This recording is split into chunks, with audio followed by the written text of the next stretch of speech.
Next tonight, a Chinese student who was scammed out of thousands of pounds by fraudsters says it's left her unable to pay her tuition fees.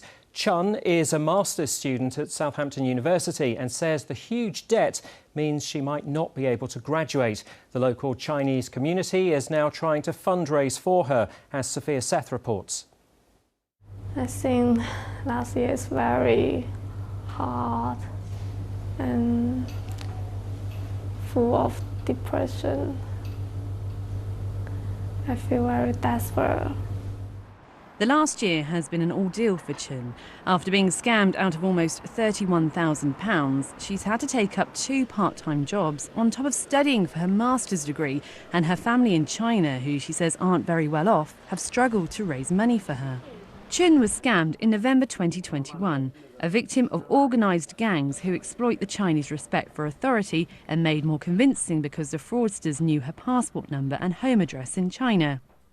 This is how it happened. She was called by a London-based courier claiming a parcel she sent to Shanghai has been intercepted and is being considered suspicious. As her identity may be being misused, police in Shanghai are now involved. In a call from the Shanghai police, Chen is told she's part of an alleged money laundering scheme and now will have to go through court proceedings.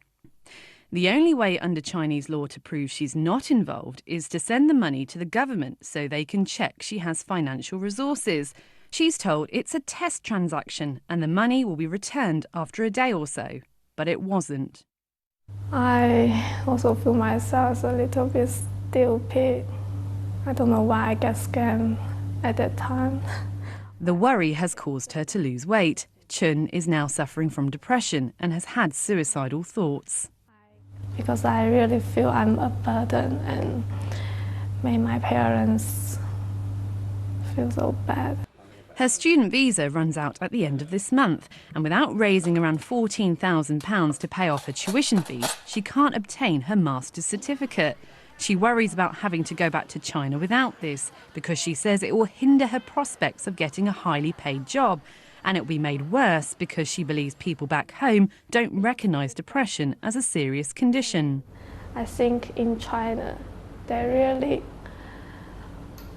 unfriendly to depressed people. In what way? They think depression is vulnerable. And my parents tell me I should never tell anyone about my depression because I will never get a job or have friends or something. So I want to solve my mental health problems before I go back to China. Fraud experts tell me due to the nature of such scams, it's almost impossible to recover money.